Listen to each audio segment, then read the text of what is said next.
destruction. Our destiny is my connection now. A feeling in my soul. It's beyond the reach of most mere mortals. Take a stand. So remember, no surrender. My defining moment. I will stand up, overcome my past. This is different to the end. If it takes forever, no surrender. Now or never, my last stand.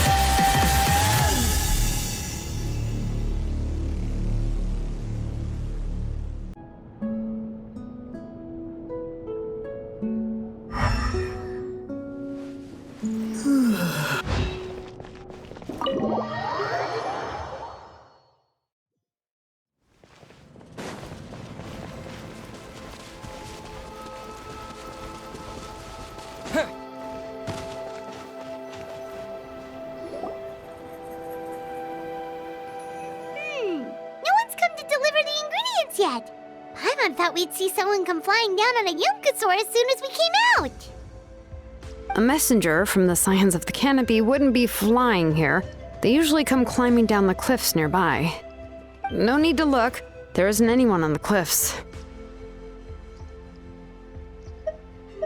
I just saw a ghost. Hey, you there. Sorry, but does Tlisoli live around here? Oh, are you the one who's supposed to deliver the ingredients? Ingredients? Are you kidding? I was nearly eaten myself. Never mind that now. Those monsters are still hot on my heels. Please, you've got to help me. Shilonin, where'd she go? Whoa, she's already gone up to fight the monsters? Let's go help her out!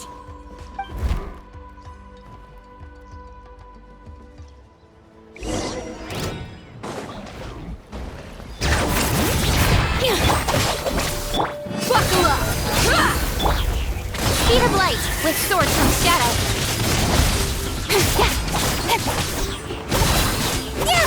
Don't blink!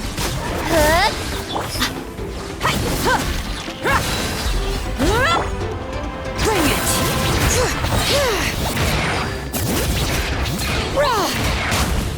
Let engraved names echo! All right, that should be it for the monsters. Yeah, it was easier than I thought. Oh, it also seems we're in good luck.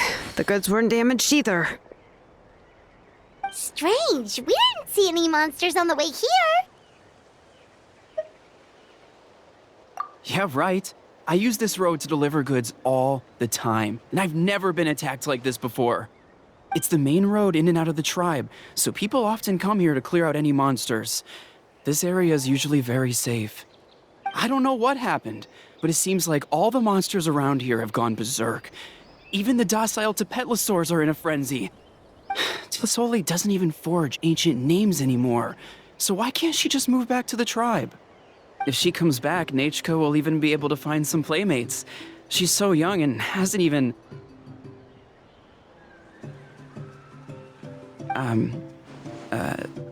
Nachka's playmates. No, wait, I feel like my kids have played with her before. They've even told me about Nachka's favorite game.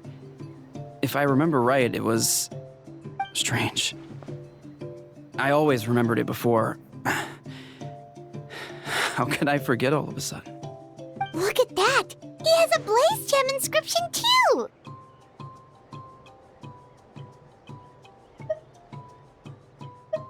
You should go back to the tribe. It seems like you had quite the scare today. We'll take the ingredients back for you.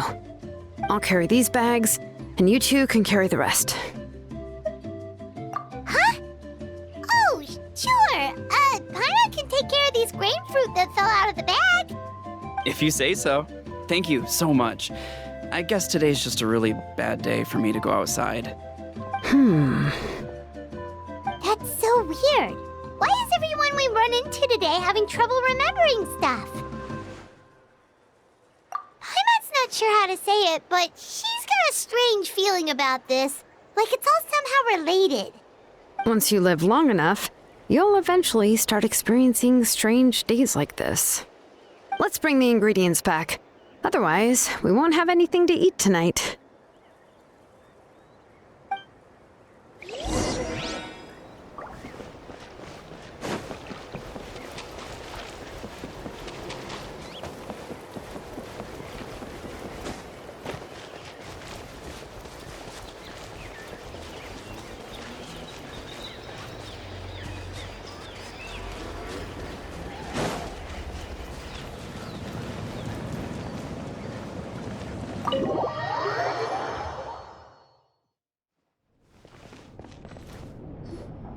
Ah, you're finally back. What took you so long? I was starting to worry. Oh yeah, we ran into some small problems, but everything's fine now. Alright, as long as everything's okay now. You all have a seat.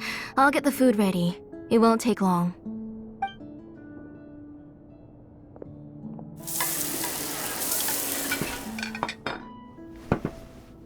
Whoa, there's so much tasty food! You're amazing, Tlasoli! They were all pretty simple dishes to make. Don't be shy. Dig in, everyone. But Paimon can't reach that dish! Could you give Paimon some? Come on, come on! Ooh, yeah. Can I get another serving, please? You're done already? Do you even chew when you're eating? Of course! Didn't I say that I chew up the fish bones? I'll have just one more fish and leave the rest for Nechka. It's okay. Just go ahead and eat all you'd like. Nechka can't eat these dishes anyway. Her body is too weak to digest these kinds of things. I'll just make some broth for her. Oh no, but Paimon thought she'd already recovered from her illness. Injuries caused by the abyss cannot be undone. The doctor said the fact that she's stable is already quite a miracle. But it's okay. Nechka can talk to me now and can even hold my hand. That's more than I could ask for. Even if she will never again know that I am her mother. What do you mean? The doctor said the abyss has had an irreversible effect on Nechka's soul. She's lost all her memories from before she was injured. The doctor also said this sort of memory loss isn't like simply forgetting something. Rather, she can no longer remember anything from before that fateful day. Huh? But how does that happen?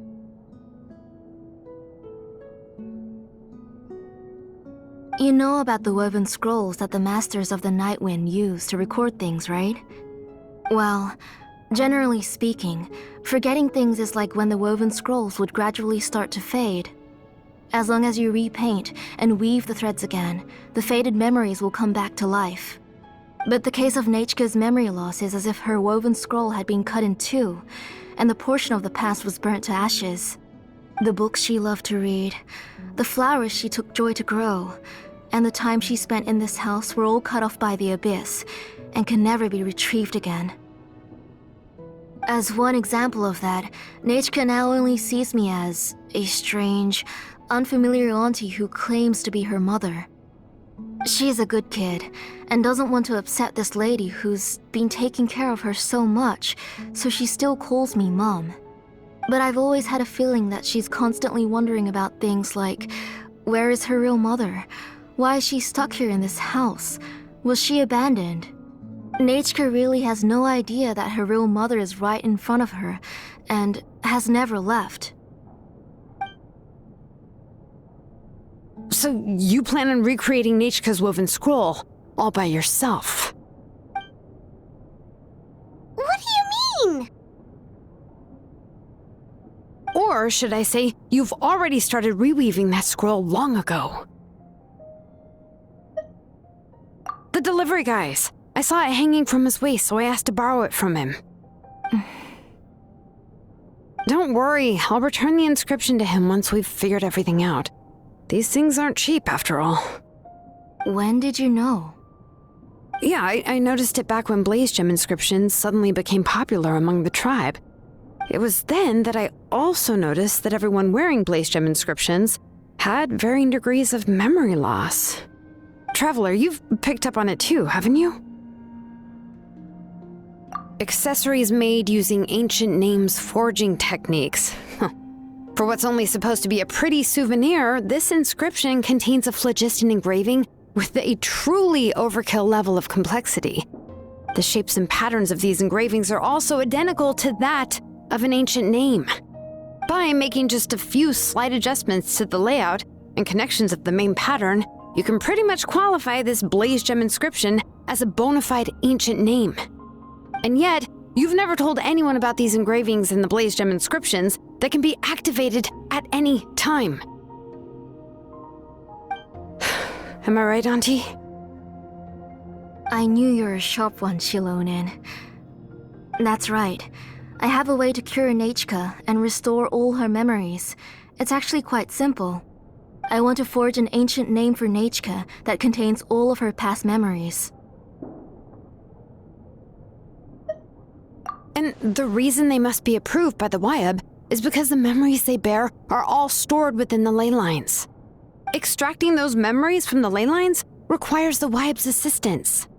But your plan wouldn't need you to do any of that, right, Auntie? Your Blaze Gem inscriptions will help you complete that part of your plan in the ley line's place. You will use the inscriptions to form a massive memory bank for Nechka. And the ancient names you're trying to forge will be used to extract corresponding memories from the memory bank. A memory bank? Wait, so the reason all those people were having trouble remembering stuff is because the Blaze Gem inscriptions took away any memories related to Nechka?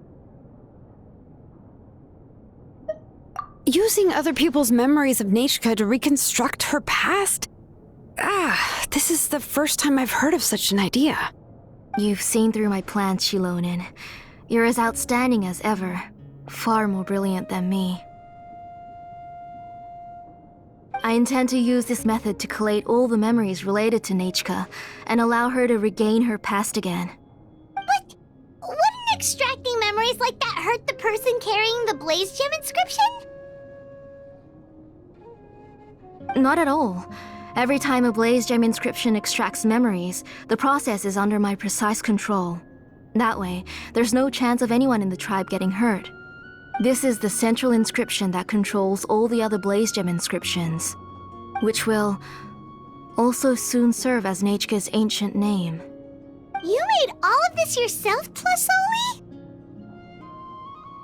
Yes, it was lots and lots of work.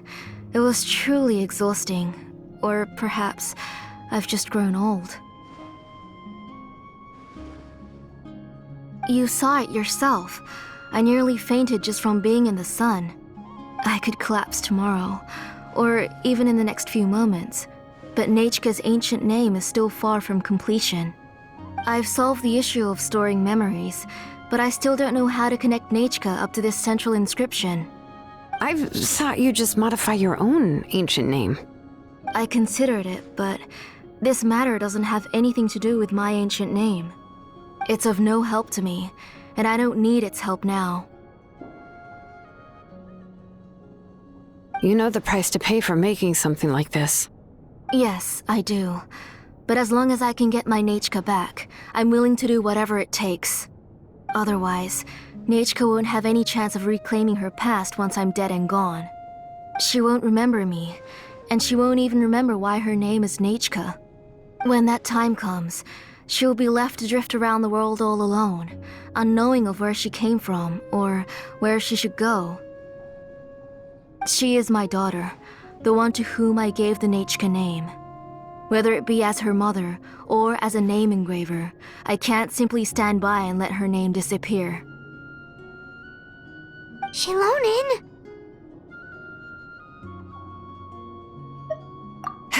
I'll take the central inscription with me. I'm going to completely disassemble it to confirm its components and uses, and I won't make any promises until I've checked everything. Say goodnight to Nechka for me, Auntie. Oh, wait. I've also finished the inscriptions for the Traveler in Paimon. Let me fetch them for you.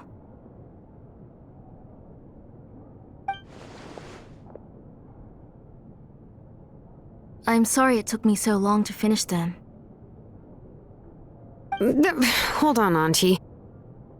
The Traveler and Paimon have never met Nechka before, so you can't draw any memories from them. That wasn't my intention. They're just ordinary gifts. Please, take them. Huh? What was that noise? Nechka must have woken up and wants to get out of bed on her own. Sorry, I'll go check on her first. Nechka, don't try to get out of bed. Just tell Mom if you need anything. You go ahead and take care of Nechka, Auntie. Let's go, Traveler and Paimon. There are a few things I want to tell you.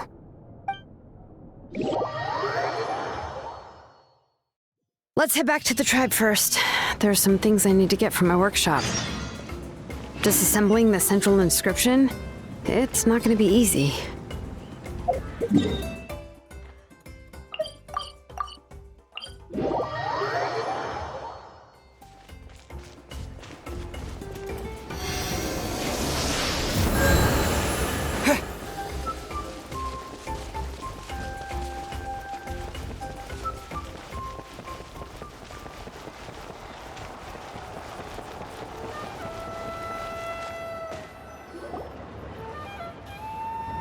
You two can wait outside for a moment. I just need to go in and grab something. The workshop is a little messy, so unfortunately, I won't be able to show you around.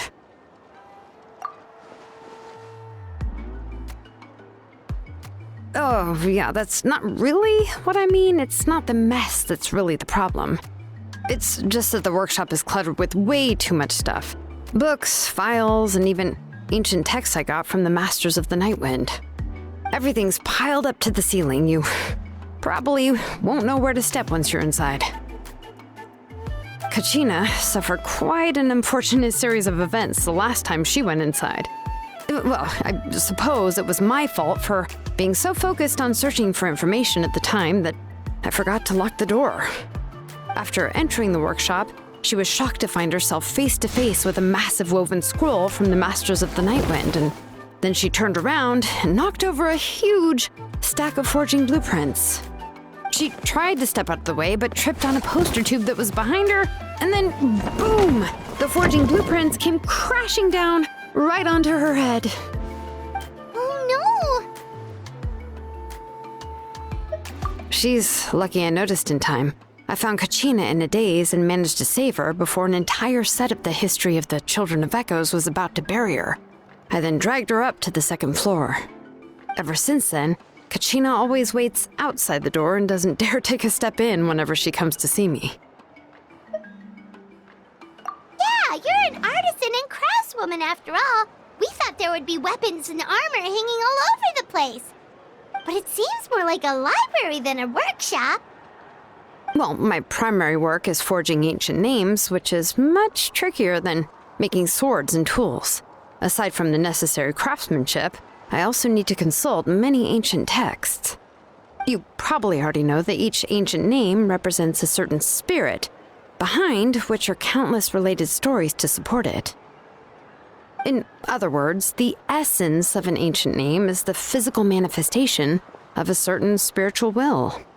And as a name engraver, when I'm working on a new ancient name, I'm not only trying to give it a physical shape, but more importantly, I'm also trying to understand the spirit contained within the name.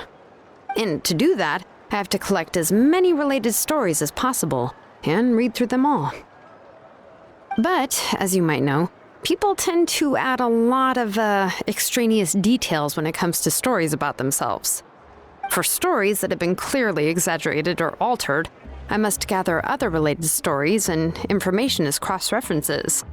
This way, I can filter out all the absurd and exaggerated details and restore the person's life to its true nature. Only in true stories can you find the authentic spirit. And this is the only way for the spirit to become an ancient name that matches its essence.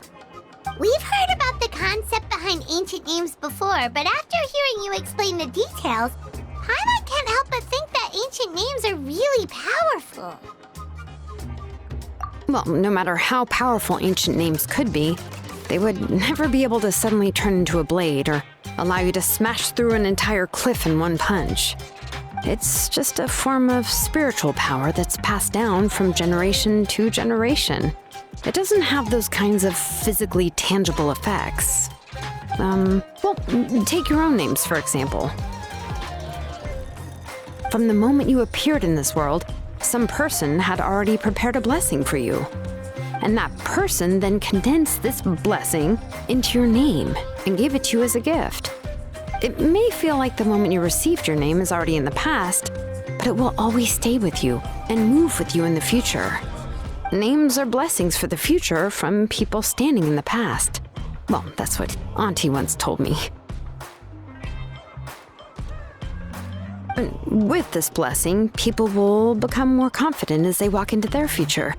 To put it another way, it's like having a lamp in your hand as you walk through the darkness of night. Oh, Paimon gets that. If you're alone when you're walking in the dark, it's easy to get scared and tired quickly. But if someone else is walking with you, then it won't be nearly as scary.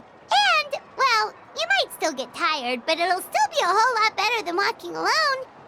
The Traveler always has Paimon by his side, though, so he'll never have to worry about that.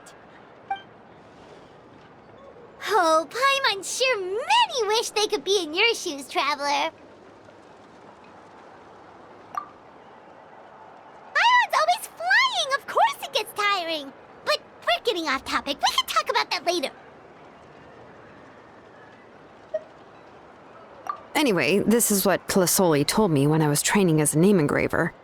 And to be honest, I've only understood 20% of what she said at most. I've never been able to figure out the rest. But doesn't that mean you basically don't get it? Well, that's not entirely true. Auntie and I have at least come to a consensus on the most important thing. You know what? I am sick of talking. We can talk about all of this later.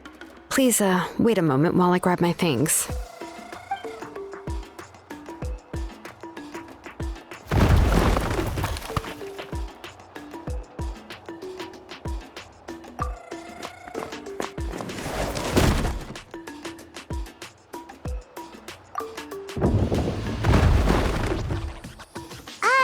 Did you hear a whole section of something collapse in there just now? It's fine, it's fine. It was just a bunch of very old ancient name records. I've already made copies of them. I kept this set of phlogiston wedges in the back, so it wasn't easy to take out. I had to resort to brute force. Come on, let's go disassemble the central inscription. It shouldn't take long.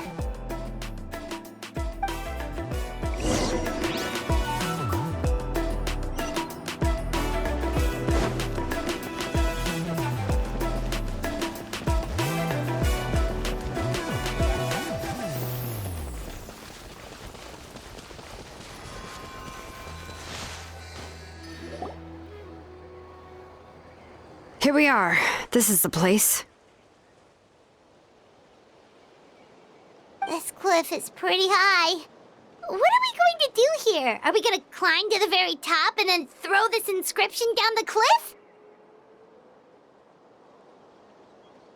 I'm going to use phlogiston to make an engraving circle on the cliff wall.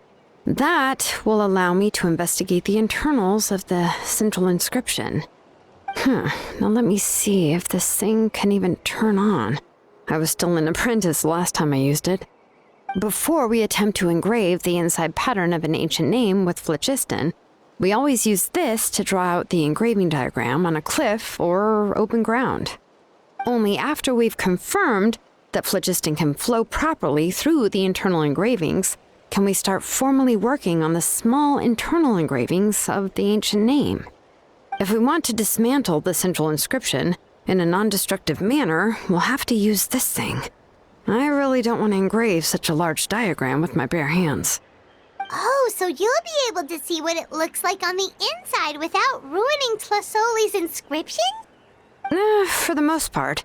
If it were just an ordinary unfinished ancient name piece, I'd just take it apart and pour phlogiston into the internal engravings to see everything. But since it's a central inscription, it would be better not to destroy the blessing that Auntie has prepared for Nechka. So, Shilonen, does this central inscription fall under the 20% you understand about ancient names, or the other 80% you don't understand? Oh, don't worry. As I said, Auntie and I share an understanding of the most important principle, which is names are intrinsically valuable. Only by having names can things be sorted and categorized. They allow the world to become more orderly and identifiable. For example, when I order ore, I would usually say I need volcanic crystals of about 35% purity and no more than 3% of impurities.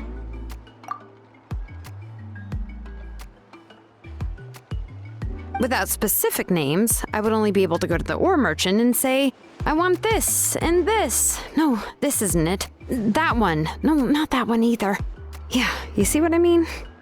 Names are a crucial part of how we standardize our workflow. Without names, the work would be impossible. Yes, because forging ancient names is first and foremost a technical job. There's no debating that. As for the question of why it's important, as long as it does not affect your ability to perform your work, you'll gradually understand it as you put the process into practice.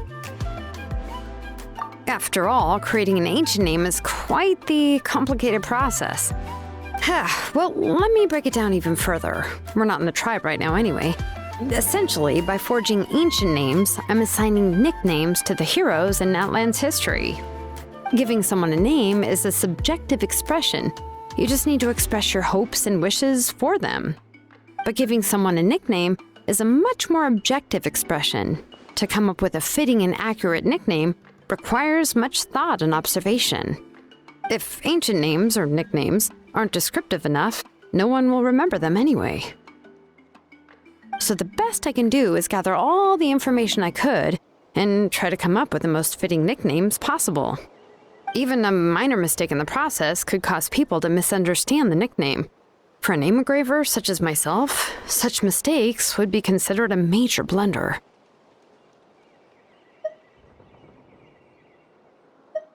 Paimon isn't trying to come up with a nickname for Shilonen. Besides, all of Paimon's nicknames have been very descriptive. Everyone can remember them. Phew. Now I'm curious. Why don't you, come up with one for me? Are you serious? Of course. This is also my line of work, you know. Go ahead.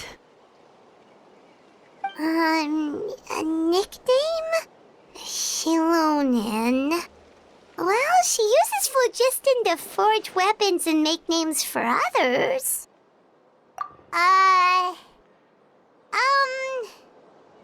Smith? Yeah, not bad, and quite fitting too. I'll remember it. But, you should keep observing my work, Paimon. Maybe you'll come up with an even better nickname. Right, okay, time to make like a smith and start smithing. Watch closely.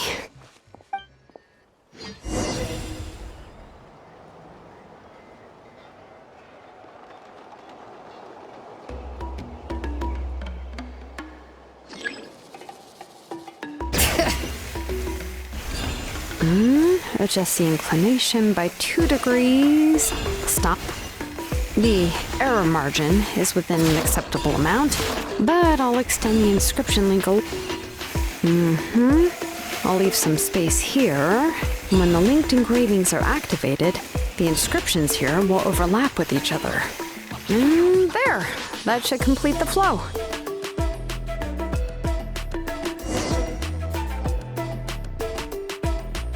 Amazing, Shilonen! You were running all over that cliff as if it was flat ground! Oh no, it doesn't have anything to do with my tribe. It's just the phlogiston adhesive I have on my shoes. But after all that running around, I'll have to infuse them with more phlogiston again. I should prepare a spare supply of phlogiston to bring with me next time. More or less, yeah. I usually have at least the key equipment on hand. I can show them to you when we next find the time, but let's get to work first. Let me see. Start with Anchor 1 and activate it with Density 3 phlogiston.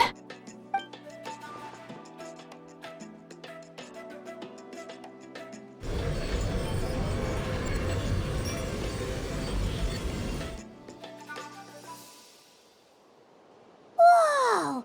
A super huge diagram just appeared! Tlasoli's central inscription is even floating!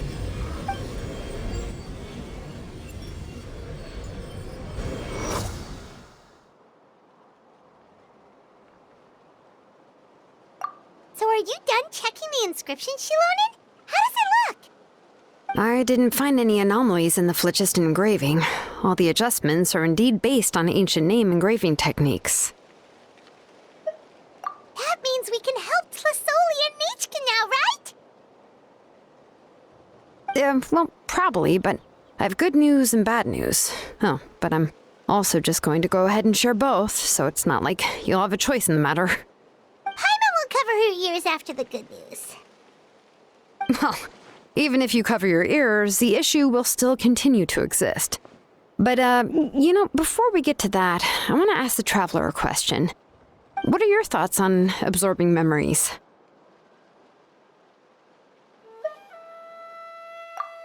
I knew you felt the same way, and that'll save me some initial explanation. I've never been very good at that anyway.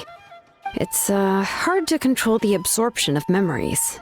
Technically speaking, this type of inscription has the power to do far more than absorb memories related to a single person.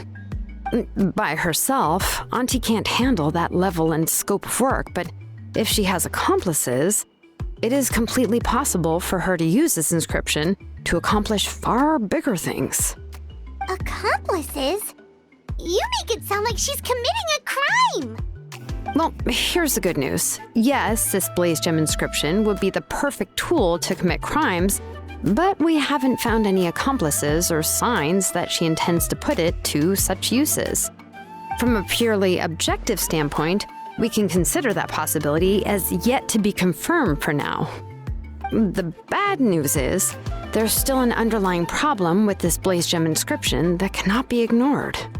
I believe I've mentioned this before. Ancient names operate with the help of the Wyab, granting them the power to read information kept in the ley lines. In this process, the Wyab actually function like relays, helping the ancient name bearer sense the information from within the ley lines. If you remove the Wyab from the process and don't use any tools, then finding a specific story is akin to trying to scoop up a specific grain of sand from a rushing river. Yeah, exactly. Anyone who attempts to do so will likely lose most of their cognitive function or become a babbling madman who talks to themselves all day long. Now, let's consider the memories that Auntie has gathered as the ley line, and Nechka as the only ancient name bearer of this ley line. There's no way Auntie would let Nechka plunge into the river of memories without any tools. She'd only be overwhelmed by the surge of memories. And considering that Nechka has forgotten all of her past, she'll be unable to work on her own to accurately find the correct past. Only Aunt Tlasoli can help her filter the correct memories of her past. So, if my hypothesis is correct, Auntie is actually planning on turning herself into Nechka's Wyab to help her extract the corresponding memories in the different situations she may face. In an ideal world, this would be perfectly fine. As long as every extracted memory is correct, Nechka would essentially be getting her past back. And I also believe that there won't be any mistakes in everything that Auntie remembers about Nechka. But Auntie is not a Wyab. Her body won't be able to handle the load for long. But how can we solve this problem?